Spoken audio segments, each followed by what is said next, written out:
নীলফামারীর ডিমলায় ৩০ জন সুবিধাভোগীকে মৃত্যু ও নিরুদ্দেশ দেখিয়ে বয়স্ক ভাতা বন্ধ করে দিয়েছে উপজেলা সমাজসেবা অফিস।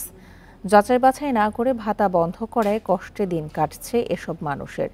তবে সমাজসেবা কর্মকর্তার দাবি, ইউনিয়ন পরিষদ চেয়ারম্যানের দেয়া প্রত্যয়নের ভিত্তিতেই তা বন্ধ করা হয়েছে, যদিও তা অস্বীকার করছেন অভিযুক্ত জনপ্রতিনিধিরা। এখন জন্ম সনদ দিয়ে খোলো বিকাশ স্টুডেন্ট অ্যাকাউন্ট, নিজের বিকাশ নিজে কর। নীলফামারীর ডিমলা উপজেলার বাবুরহাটে রওশনারা বেগম ৭৭ বছর বয়সী এই বৃদ্ধা ৬ বছর ধরে বয়স্ক ভাতা পেয়ে আসছিলেন। হঠাৎ ১ বছর ধরে তা বন্ধ। ২০২৩ সালের ২১ জানুয়ারি রওশনারাকে ক্যান্সারে মৃত বলে প্রত্যয়নপত্র দিয়েছেন ইউনিয়ন পরিষদ চেয়ারম্যান। তা আমি কয়বার গেছিলাম তা অফিসে তো মৃত্যু দেখায়। তখন আমি কাউন্সিল গেছি, কাউন্সিলর থেকে কার্ড বাছাই করছিল। কার্ডও তো ওই সাথী কয়েছে তোমার মৃত্যু দেখাচ্ছে, এই কার্ডের কোনো দিনও আর কোনো পাবেন না। রওশনারার মতো আরও ৩০ জনকে কাগজে কলমে মৃত কিংবা নিরুদ্দেশ দেখিয়ে তাদের কার্ড বাতিল করা হয়েছে। প্রত্যয়ন দেওয়া হয়েছে খালিশাচাপানি ইউনিয়নের হামিদুল ও আজিরন বেওয়ার নামে, যদিও তা অস্বীকার করেছেন ইউপি চেয়ারম্যান শহীদুজ্জামান সরকার।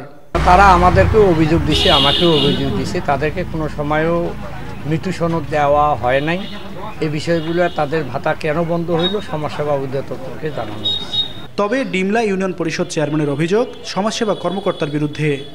এটা সম্পূর্ণ করলো তো মনে করেন যে আমাদের সমাজসেবা অফিসার, উনি কীভাবে তালিকা দিয়ে আমাদেরকে পাঠিয়ে দিলেন যে এগুলো নাই মৃত্যু, এগুলো সার্টিফিকেট দেন।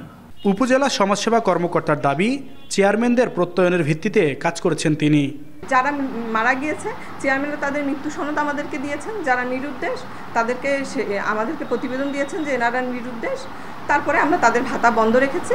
বিষয়টি নিয়ে জানতে চাইলে তদন্ত করে ব্যবস্থা নেওয়ার আশ্বাস দিয়েছেন জেলা প্রশাসক।